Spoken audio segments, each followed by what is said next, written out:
On parlera dans un moment du dernier livre lu et nous allons recevoir sur ce plateau justement un auteur brillant et voilà, bientôt on saura si il sera utile d'ajouter un autre épithète lorsqu'on le mentionne. On verra bien. Donc de suite on prend l'élément et derrière on reçoit Monsieur Sam-Alain Youdom.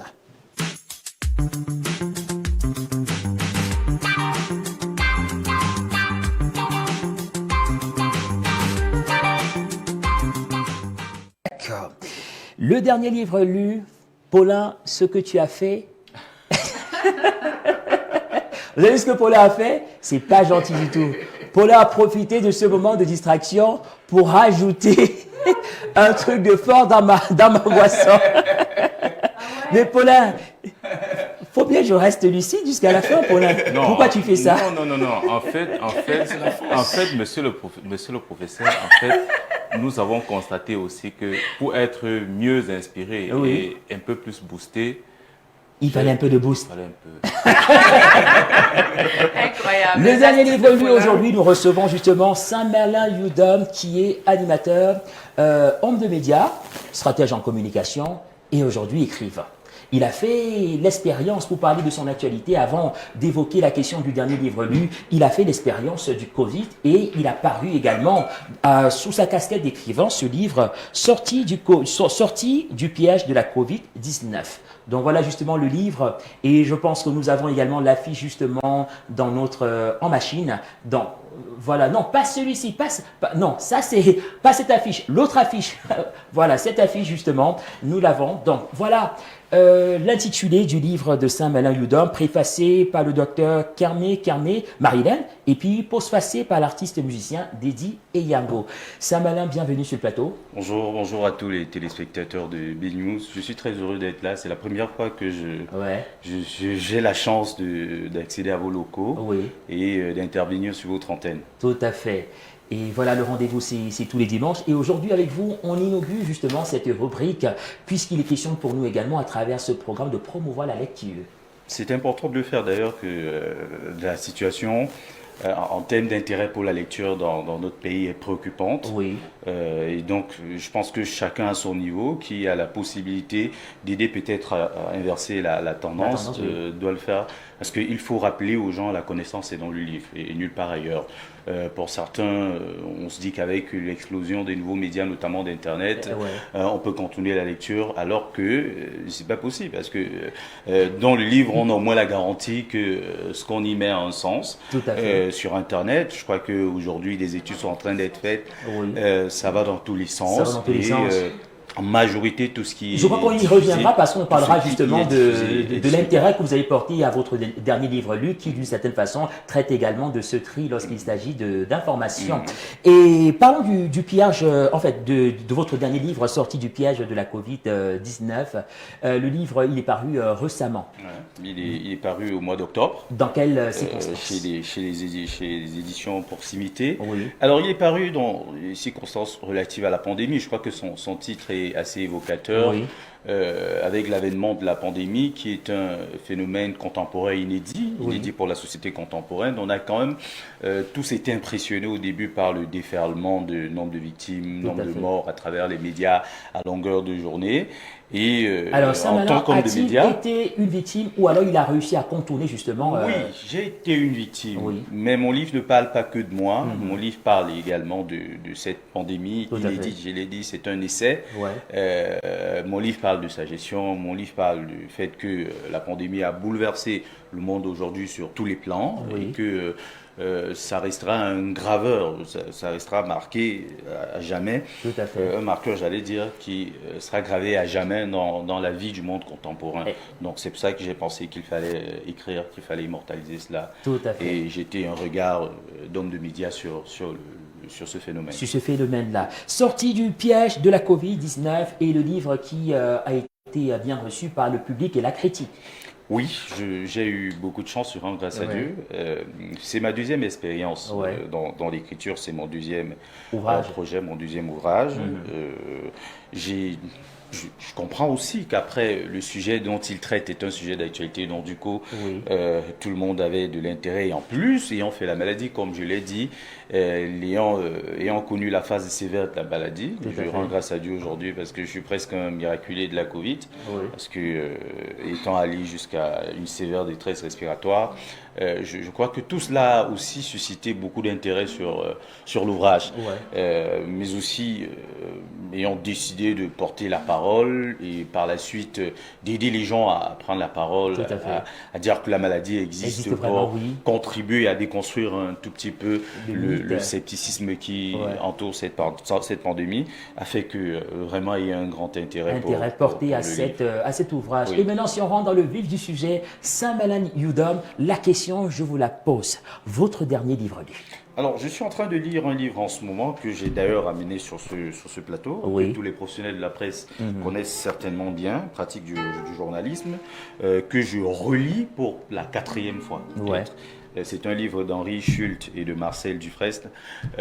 J'ai décidé de le relire parce que un ouvrage comme celui-ci est un ouvrage qui est presque atemporel. C'est-à-dire que les questions qui sont évoquées dans ce livre, à une période sensible comme celle-ci, où on se rend quand même compte que la pratique du journalisme pose énormément de problèmes dans notre pays.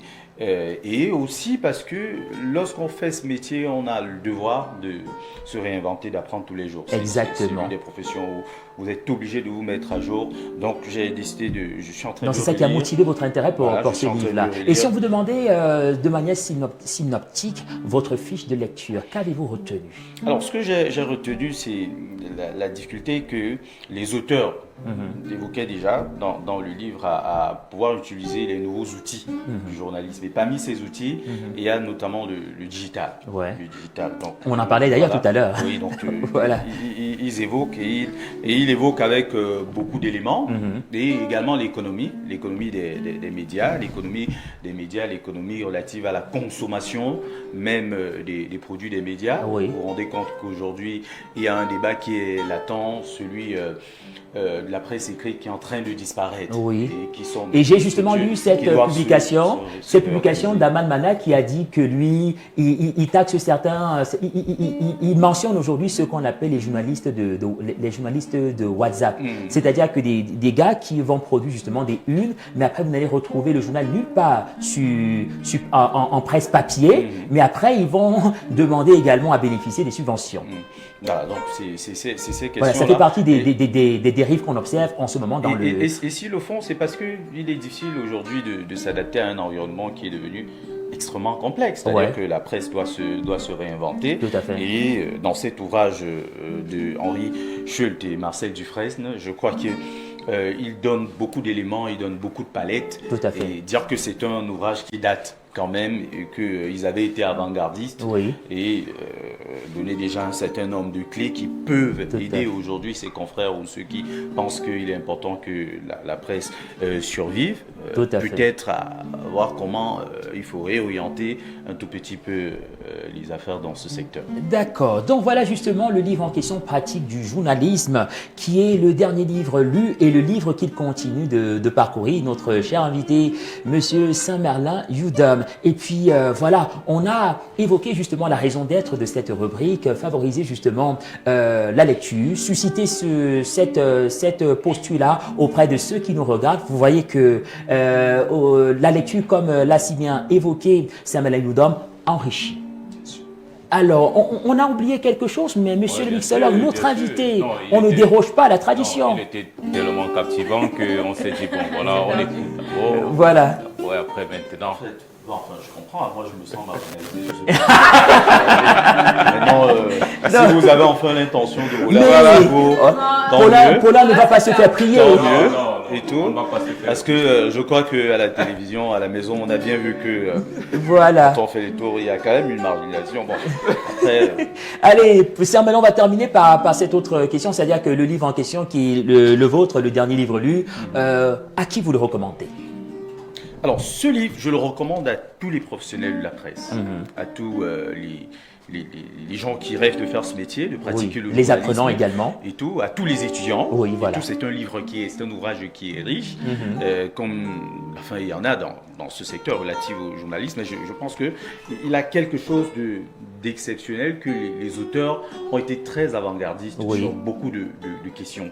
C'est-à-dire que j'ai parlé de la question de l'économie, de l'information, la question des nouveaux outils, surtout les questions relatives à la pratique, par exemple, du métier dans des contextes de crise.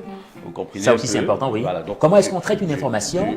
Comment est-ce qu'on la rend accessible? Le tri et le traitement, ça, c'est très important. Donc, voilà. Comment se comporte même, par exemple, en situation de crise? De crise. Vous savez, il y a la responsabilité du journalisme. Voilà le mot. Le journaliste est souvent engagé à plusieurs niveaux, dans des contextes délicats, comme celui de notre pays même. Exactement. Qui est un contexte, il connaît quand même un contexte sociopolitique assez fragile. Là, voilà, donc il y a quand même une manière, une attitude dans la démarche du journaliste qui doit suffisamment être ratio, qui doit suffisamment être fine pour que évidemment la pratique de son métier ne contribue pas à envenimer davantage la situation.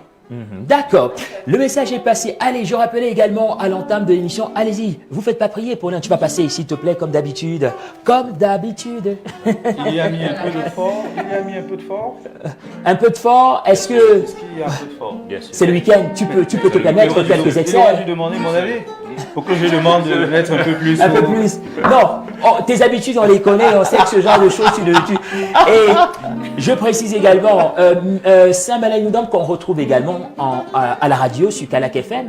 C'est le titre de l'émission. Au revoir le soleil. Au revoir le soleil. Et une question justement, l'idole la slameuse, tu la connais? Oh, mais parfaitement. C'est ma jeune sœur, dont je suis désormais le fan. Voilà.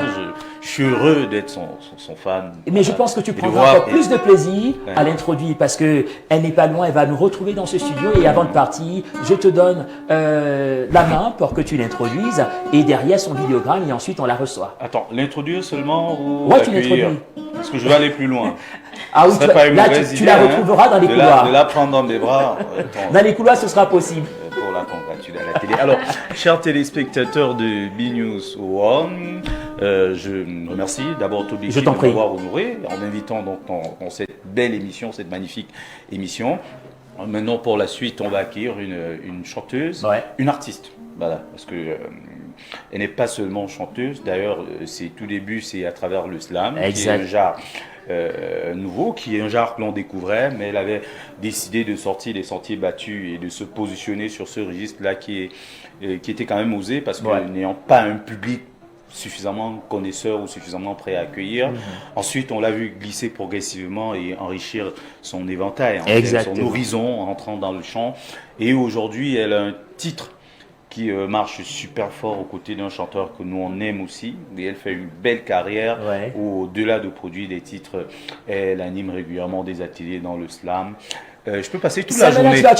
Justement, je peux passer toute la journée à parler. Saint-Malin, dis-moi s'il te plaît. Saint-Malin, voilà, ça dit pour les jeunes qui te regardent ou pour ceux qui te regardent en ce moment, tu parles tellement bien, tu es tellement pertinent, il y a du contenu, il y a de la pertinence. C'est quoi le secret? C'est la lecture? Oh non, je pense que je fais un métier pour lequel j'ai quand même beaucoup d'aptitude. Parce que tout commence par là. Après, vraiment, dès que vous avez Mais la lecture fortifie justement. Oui, vous travaillez. C'est-à-dire que vous voyez comment les autres ont fait quand même l'apprentissage. Voilà, c'était justement pour terminer par là et puis pour dire, voilà, c'était ça justement, la raison d'être de l'invitation, de la présence de Saint-Malin-Youdam sur ce plateau. Le dernier livre lu. Merci d'avoir été notre invité. Merci à vous. La semaine prochaine, on recevra une autre figure aussi importante pour nous parler, pour partager justement le contenu, sa fiche de lecture avec nous. Et de suite, et avec le concours de Saint-Malin-Youdam, on introduit le vidéogramme qui fera place à l'idole la slameuse, ma personne.